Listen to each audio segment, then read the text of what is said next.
अस्सलाम वालेकुम dear students. आज के हम अपने लेक्चर में शुरू करने वाले हैं multiplication of matrices. Multiplication of matrices क्या होती है? अगर हमारे पास कोई भी दो मैट्रिक्स हो तो हमने देखा था कि एडिशन किस तरह होती है, वो हम पहले पढ़ चुके हैं। इसी तरह सब्ट्रैक्शन भी हम कर चुके हैं। तो आज हम देखेंगे कि मल्टीप्लिकेशन किस तरह होती है। मल्टीप्लिकेशन थोड़ी सी जो है ना ट्रिकी है बनिस्बत एडिशन और सब्ट्रैक्शन के। तो सबसे पहले हम डिफाइन कर लेते हैं कि हमारे पास कंडीशन क्या है कि हम दो मैट्रिसेस को आपस में मल्टीप्लाई कर सकते हैं। जैसा कि सब्ट्रैक्शन और एडिशन के हवाले में हमने देखा था कि दोनों के लिए उनका ऑर्डर सेम होना चाहिए, तब हम ऐड कर सकते हैं या सब्ट्रैक्ट कर सकते हैं। तो मल्टीप्लिकेशन के लिए कौन सी हमारे पास कंडीशन है वो हम पहले देखते हैं कि हमारे पास कौन सी कंडीशन है कि जिससे हम मैट्रिसेस को मल्टीप्लाई कर सकते हैं। तो अगर हमारे पास दो मैट्रिक्स हों, ए एंड बी हो, या कोई भी टू मैट्रिक्स हो, टू मैट्रिसेस हम कह लेते हैं say A and B are said to be conformable for multiplication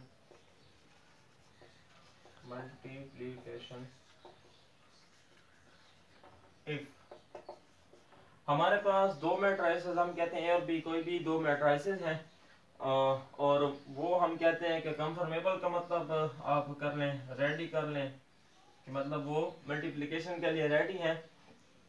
कि इफ कंडीशन हमारे पास क्या है, हम कहते हैं कि column of matrix A is equal to rows of matrix B. Condition हमारे पास क्या है कि कॉलम ए के मैट्रिक्स हमारे पास जो होंगे वो बराबर होने चाहिए रोज ऑफ मैट्रिक्स बी के, तो तब हम दो मैट्रिसेस को आपस में मल्टीप्लाई कर सकते हैं। फॉर एग्जांपल एक मैट्रिक्स मैं ले लेता हूँ 2 3 4 5 है ये हमारे पास, और एक दूसरा मैट्रिक्स ले सकता हूँ 4 6 8 9 10 11। तो मुझे कैसे पता चलेगा कि इनकी जो है ना मल्टीप्लिकेशन पॉसिबल है कि नहीं है? तो हमने ऊपर पढ़ा कि दो मैट्रिसेस की मल्टीप्लिकेशन तब पॉसिबल है जब पहले कॉलम में पहले मैट्रिक्स में कॉलम्स की तादाद और दूसरे मैट्रिक्स में रोज की तादाद आपस में इक्वल होगी, तो तभी हम दोनों को मल्टीप्लाई कर सकते हैं। तो अभी हम इसका ऑर्डर देख लेते हैं। ये हमारे पास 2 by 2 का मैट्रिक्स है और ये हमारे पास 2 by 3 ऑर्डर का मैट्रिक्स है।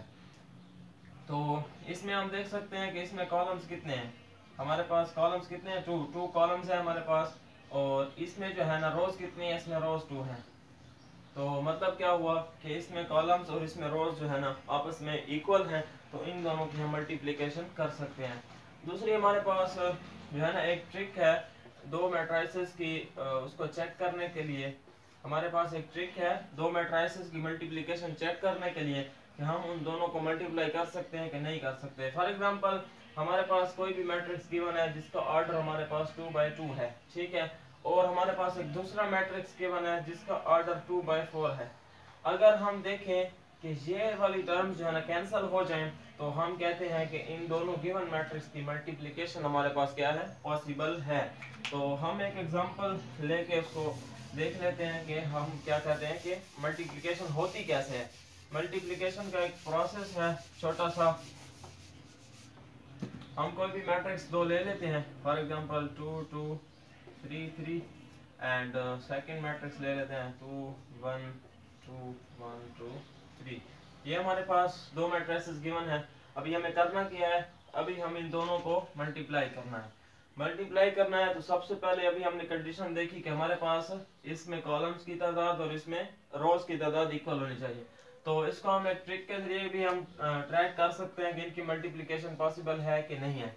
इस मैट्रिक्स का ऑर्डर हमारे पास क्या है, 2 x 2 है, और इसका ऑर्डर क्या है, 2 x 3 है।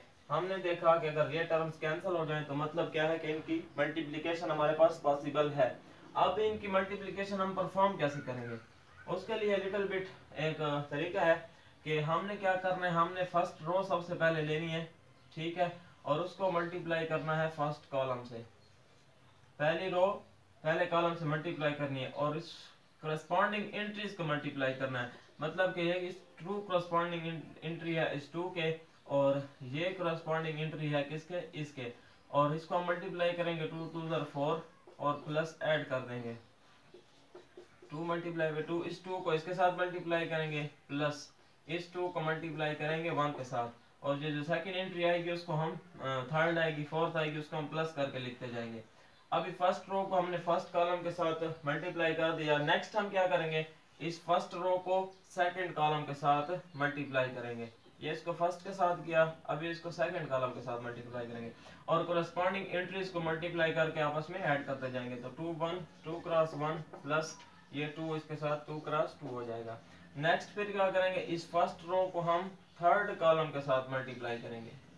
तो ये हमारे पास हो जाएगा 2 क्रॉस 2 प्लस हमारे पास 2 क्रॉस 3। अभी हमारे पास फर्स्ट रो का प्रोसेस कंप्लीट हो गया। नेक्स्ट अभी हम क्या करेंगे, अभी हम सेकंड रो को उठाएंगे। फिर क्या करेंगे, सेकंड रो को मल्टीप्लाई करेंगे फर्स्ट कॉलम के साथ, कोरेस्पॉन्डिंग एंट्रीज को मल्टीप्लाई करके ऐड करते जाएंगे। तो 3 क्रॉस 2 प्लस 3 क्रॉस 1। फिर सेकंड रो को मल्टीप्लाई करेंगे सेकंड कॉलम के साथ, ये हमारे पास हो जाएगा 3 क्रॉस 1 प्लस 3 क्रॉस 2। फिर इसी रो को हम जो है ना मल्टीप्लाई करेंगे थर्ड कॉलम के साथ, तो ये हमारे पास हो जाएगा 3 क्रॉस 2 प्लस 3 क्रॉस 3। तो ये हमारा मल्टीप्लिकेशन कंप्लीट हो गई। अब इसको जो है ना सॉल्व कर लेते हैं। 4 प्लस 2 2 प्लस 4 4 प्लस 6 एंड ये हो जाएगा हमारे पास 6 प्लस 3 3 प्लस 6 6 प्लस 9 एंड ये हमारे पास हो जाएगा 6 9 2 6 and 9 and 10 and 50। तो ये हमने जो है ना मल्टीप्लिकेशन परफॉर्म कर ली और हमारे पास ये हमारे पास क्या आ गया, प्रोडक्ट मैट्रिक्स आ गया। प्रोडक्ट मैट्रिक्स, प्रोडक्ट मैट्रिक्स किन का प्रोडक्ट मैट्रिक्स है, ये हमारे पास लेट सपोज ए मैट्रिक्स था और ये बी था, तो ये ए क्रॉस बी का जो है ना ये पी मैट्रिक्स प्रोडक्ट मैट्रिक्स हम कहते हैं कि ये हमारे पास प्रोडक्ट मैट्रिक्स आ गया। अभी दोबारा से देख लेते हैं कि हमने क्या किया है। हमारे पास दो मैट्रिसेस गिवन है और हमने करना क्या है, इन दोनों को मल्टीप्लाई करना है। तो मल्टीप्लाई करने के लिए सबसे पहले हमारी एक कंडीशन हमने चेक करनी होती है कि हमारे पास फर्स्ट मैट्रिक्स के कॉलम्स और सेकंड मैट्रिक्स की रोज आपस में इक्वल होनी चाहिए। इसके लिए एक छोटी सी ट्रिक है, वो आप यूज करके जो है ना फाइंड कर सकते हैं। ट्रिक क्या है कि हमने इसका ऑर्डर पहले लिख लेना है फर्स्ट मैट्रिक्स का, देन सेकंड मैट्रिक्स का ऑर्डर हमने लिख लेना है। अगर ये वाले एलिमेंट आपस में कट कर जाएंगे तो हम कहेंगे कि इन दोनों की हमारे पास मल्टीप्लिकेशन क्या है, पॉसिबल है। तो मल्टीप्लिकेशन का प्रोसेस क्या है, हमने फर्स्ट मैट्रिक्स की रो को उठाना है, फिर उसको फर्स्ट कॉलम से मल्टीप्लाई करना है, फिर उसको सेकंड कॉलम से मल्टीप्लाई करना है, फिर उसको थर्ड कॉलम से मल्टीप्लाई करना है। इसी तरह हमने चलते जाना है। यहाँ से फर्स्ट रो को उठाना है, उसके फर्स्ट कॉलम से लेके एंड मतलब कि एंड में एंड कॉलम जो होगा वहां तक उसको मल्टीप्लाई करते रहना है। जब ये कंप्लीट हो जाएगा फिर हमने नेक्स्ट रो पे आना है। नेक्स्ट रो के साथ भी हमने इसी तरह करना है। फर्स्ट रो मतलब कि सेकंड रो को उठा के पहले फर्स्ट कॉलम से मल्टीप्लाई करेंगे, फिर सेकंड रो को उठा के सेकंड कॉलम से मल्टीप्लाई करेंगे, फिर सेकंड रो को थर्ड कॉलम से मल्टीप्लाई करेंगे। इस तरह ये प्रोसेस चलता रहेगा जब तक इसके कॉलम्स पूरे नहीं हो जाते। तो मल्टीप्लाई करने का तरीका क्या है कि हम कोरेस्पॉन्डिंग एंट्रीज को मल्टीप्लाई करेंगे, जैसे कि 2 मल्टीप्लाई करेगा 2 से, और ये जो सेकंड एंट्री है ये सेकंड वाली से मल्टीप्लाई करेगी, और ये दोनों मल्टीप्लाई करके इस तरह हम इन दोनों को ऐड करते जाएंगे। फिर इसको सिंपलीफाई कर लेंगे और हमारे पास प्रोडक्ट मैट्रिक्स हासिल हो जाएगा। अब एक और चीज यहाँ पे ये है कि हमारे पास हम प्रोडक्ट मैट्रिक्स का भी ऑर्डर बता सकते हैं इस ट्रिक के जरिए कि हमारे पास दो मैट्रिक्स मल्टीप्लाई कर रहे हैं तो इनका जो प्रोडक्ट मैट्रिक्स आएगा उनका ऑर्डर क्या होगा। अगर हमसे ये सवाल पूछा जाए कि आपके पास दो मैट्रिसेस गिवन है, पहले तो ये बताएं कि इनकी मल्टीप्लिकेशन पॉसिबल है कि नहीं। अगर मल्टीप्लिकेशन पॉसिबल है तो इनका जो प्रोडक्ट मैट्रिक्स आता है उसका ऑर्डर बताएं, उसका ऑर्डर क्या होगा। तो इसका ऑर्डर हम ये जो कैंसिल हो गए थे ना, इसमें बाकी क्या बचता है, ये 2 बचता है और यहाँ पे क्या बचता है, 3 बचता है। तो ये जो ऑर्डर आएगा ये हमारे पास प्रोडक्ट मैट्रिक्स का ऑर्डर होगा। तो आप देख सकते हैं कि ये 2/3 का हमारे पास मैट्रिक्स आ गया जो कि प्रोडक्ट मैट्रिक्स है। तो ये हमारे पास है मैट्रिक्स मल्टीप्लिकेशन। और अभी जो है ना हम कुछ बुक के एग्जांपल्स देख लेते हैं। अब हमारे पास एग्जांपल गिवन है मैट्रिसेस के हवाले से। एग्जांपल नंबर 8 है जिसमें हमारे पास ए बी और सी 3 मैट्रिसेस गिवन है डिफरेंट ऑर्डर के, और हमसे पहले पार्ट में ये पूछा गया है कि फाइंड करें ए मल्टीप्लाई बाई बी, मतलब ए बी की मल्टीप्लिकेशन फाइंड करें अगर एग्जिस्ट करती है। तो हमने देखा कि दो मैट्रिसेस की मल्टीप्लिकेशन उस वक्त पॉसिबल है, उसके लिए एक कंडीशन है। कंडीशन क्या है? जो हम ट्रिक मतलब कि उसके फर्स्ट मैट्रिक्स के कॉलम्स की तादाद और दूसरे मैट्रिक्स की रोज की तादाद आपस में इक्वल होनी चाहिए। तो उसके लिए हमने एक ट्रिक सीखी है। तो उसके लिए हम पहले ये कंडीशन चेक कर लेते हैं कि इनकी मल्टीप्लिकेशन पॉसिबल है कि नहीं है। तो ए का हम ऑर्डर पहले लिख लेते हैं। ए का ऑर्डर क्या है? 2 क्रॉस 1 है, और बी का ऑर्डर क्या है हमारे पास? 2 क्रॉस 2 है। तो हम देखते हैं कि ये जो एलिमेंट है ये आपस में सेम नहीं है, ये कट नहीं हो सकते, तो लिहाजा इसकी जो है ना मल्टीप्लिकेशन डज नॉट एग्जिस्ट। क्यों? क्योंकि इसमें हम देखें कि कॉलम इसमें एक है और इसमें रोज 2 है, तो इसमें कॉलम्स की तादाद और रो की तादाद बराबर होनी चाहिए, जो कि इक्वल नहीं है। तो लिहाजा हमारे पास मल्टीप्लिकेशन जो है ना वो एग्जिस्ट नहीं करती है। Multiplication does not exist. Second हमारे पास पूछा गया है बी ए फाइंड करें। बी ए, तो सबसे पहले हम कंडीशन चेक करते हैं कि इसके कॉलम्स और इसके रोज बराबर हैं कि नहीं है। तो बी का हमारे पास ऑर्डर क्या है? 2/2 है, और सी का ए का ऑर्डर हमारे पास क्या है? 2 रोज हैं और फर्स्ट कॉलम है, तो ये हमारे पास कैंसिल हो सकते हैं। तो बी ए मल्टीप्लिकेशन हमारे पास पॉसिबल है, क्योंकि ये मल्टीप्लिकेशन की कंडीशन को मीट करता है। और हमारे पास ये भी हम देख सकते हैं कि जो प्रोडक्ट मैट्रिक्स का ऑर्डर आएगा वो हमारे पास 2 क्रॉस 1 होगा। तो फाइंड करते हैं हम, बी हम लिख लेंगे, और इसमें यह ख्याल रखना है कि जिस तरह ये तरतीब में पड़े होंगे उसी तरह ही मैट्रिक्स को लिखना है। बी ए को हम ए बी नहीं लिखेंगे, मतलब तरतीब से ही लिखेंगे जिस तरह गिवन होगा। तो बी मैट्रिक्स लिख लेते हैं 2 1 -3 7, एंड ए मैट्रिक्स हमारे पास क्या है? 4 3 4 एंड 3। तो ये हमारे पास क्या है? ये हमारे पास है बी ए। तो हमने अभी मल्टीप्लिकेशन का प्रोसेस सीखा कि हमने फर्स्ट रो को लेना है, फर्स्ट कॉलम सेकंड कॉलम इसी तरह चलते जाना है। तो ये हो जाएगा 2 क्रॉस 4 प्लस 1 क्रॉस 3। तो फर्स्ट रो को फर्स्ट कॉलम से ले दिया आगे, तो कोई कॉलम है ही नहीं, तो बस हमारा प्रोसेस स्टॉप हो जाएगा। फिर हम आ जाएंगे नेक्स्ट रो पे, दूसरी रो पहला column -3 cross 4 and +7 multiply by 3, और दूसरी रो के साथ आगे कोई कॉलम है नहीं, तो हमारा प्रोसेस यहीं पे स्टॉप हो जाएगा।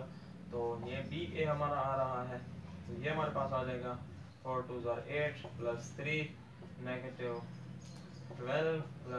+21, एंड ये बी ए, एंड ये हमारे पास आ जाएगा finally B A is equal to 11 and 9। तो ये हमारे पास बी ए हमने फाइंड कर लिया है, और इसका देख सकते हैं कि हमने कहा था कि प्रोडक्ट मैट्रिक्स का जो ऑर्डर आएगा वो क्या होगा? 2 क्रॉस 1 होगा, तो इसमें 2 रोज हैं और फर्स्ट कॉलम है। नेक्स्ट पार्ट में हमारे पास पूछा गया है कि सी ए फाइंड करें। सी ए हमने फाइंड करना है, सी पार्ट है हमारे पास के सी ए फाइंड करें। तो सबसे पहले हम कंडीशन चेक करेंगे क्या इनकी मल्टीप्लिकेशन पॉसिबल है कि नहीं है। तो सी का ऑर्डर हमारे पास क्या है? 2 क्रॉस 3 है, और ए मैट्रिक्स का ऑर्डर क्या है हमारे पास? 2 क्रॉस 1 है। तो हम देखते हैं कि ये एलिमेंट तो है ना कट हो नहीं सकते, तो लिहाजा multiplication does not exist, does not possible. इनकी जो है ना मल्टीप्लिकेशन एग्जिस्ट नहीं करती, पॉसिबल नहीं है। डी पार्ट में है कि बी सी फाइंड करें। बी सी फाइंड करें। बी का ऑर्डर हमारे पास है 2 क्रॉस 2, सी का ऑर्डर है हमारे पास 2 क्रॉस 3। तो ये हमारे पास कैंसिल हो सकते हैं, लिहाजा मल्टीप्लिकेशन इन दोनों की पॉसिबल है, हम फाइंड कर सकते हैं।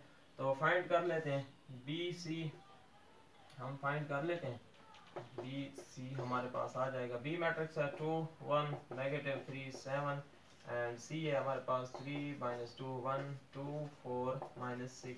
और इसका जो है ना हमारे पास 2 क्रॉस 3 का हम देखेंगे कि हमारे पास जो प्रोडक्ट मैट्रिक्स फाइनली आएगा उसका ऑर्डर ये होगा हमारे पास।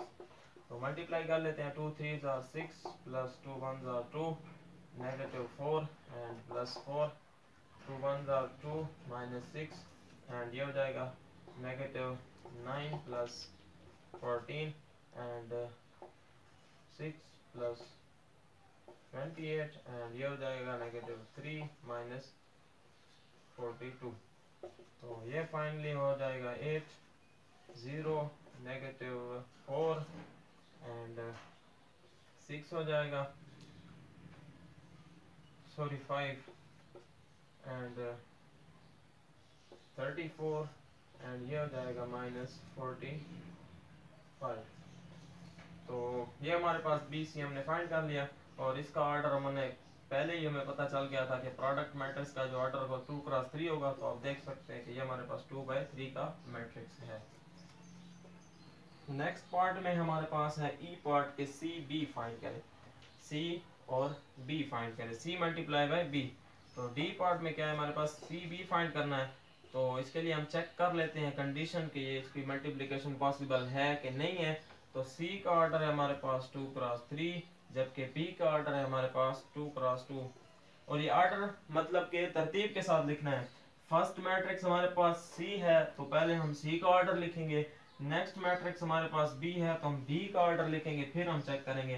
तो अभी हम देख सकते हैं कि ये जो हमारे पास है ना, ये कैंसिल नहीं हो सकते, तो लिहाजा मल्टीप्लिकेशन जो है ना वो हमारे पास एग्जिस्ट नहीं करती है।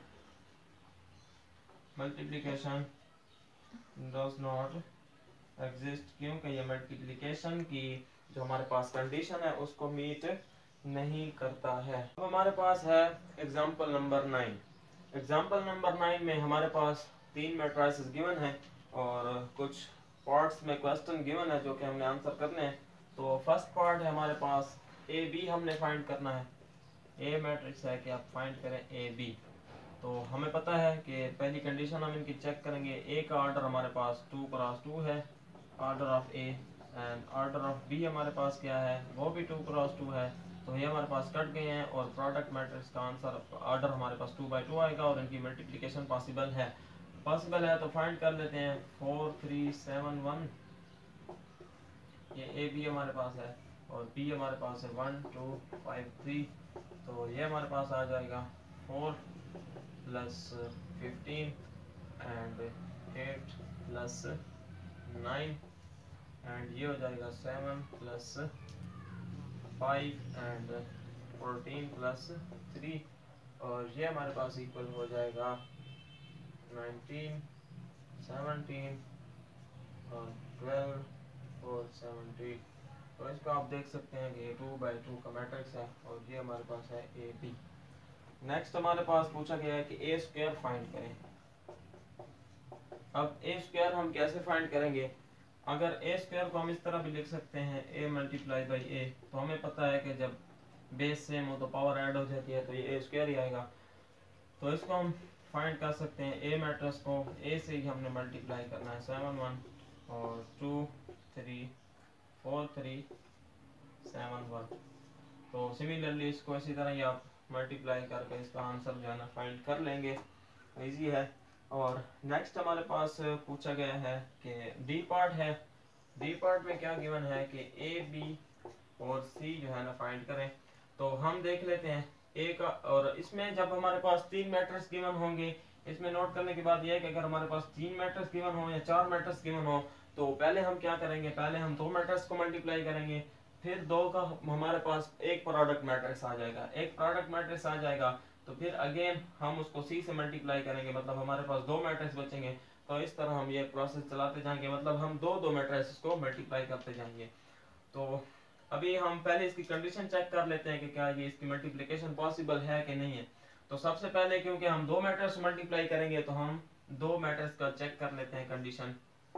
ऑर्डर ऑफ A हमारे पास है 2x2, ऑर्डर ऑफ B हमारे पास क्या है 2x2 है। तो ये हमारे पास कट जाएगा, हमारे पास जो प्रोडक्ट मैट्रिक्स आ जाएगा वो भी 2x2 आएगा। देन हम उसके साथ बाद में मल्टीप्लाई करेंगे क्या 2x2 C ऑर्डर का C मैट्रिक्स उसके साथ मल्टीप्लाई करेंगे प्रोडक्ट मैट्रिक्स के साथ, क्योंकि हमने पहले 2 को मल्टीप्लाई करेंगे तो हमारे पास क्या आएगा, एक प्रोडक्ट मैट्रिक्स आएगा।